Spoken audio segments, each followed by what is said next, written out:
Good morning everyone. So for today's video, nandito nga pala kami sa La Mesa Eco Park. So actually first time namin napunta dito mag-asawa. Tumakas lang kami dun sa anak namin pumasok sa school. Charot.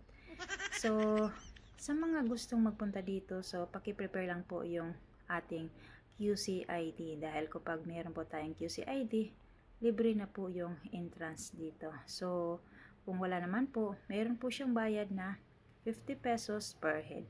O di ba nakatipid ka na, may pambili ka na ng pang-snack dito sa pag-iikot dito sa loob ng Eco Park. O di ba? So marami din po siya mga activities dito, pero sa ngayon kukonti lang yung tao dahil weekdays ngayon. Ang sabi po dito is marami po talagang tao dito kapag weekend. So ayan. And then so yung ating pagpapalipad ng drone is pinaalam ko nga pala yan.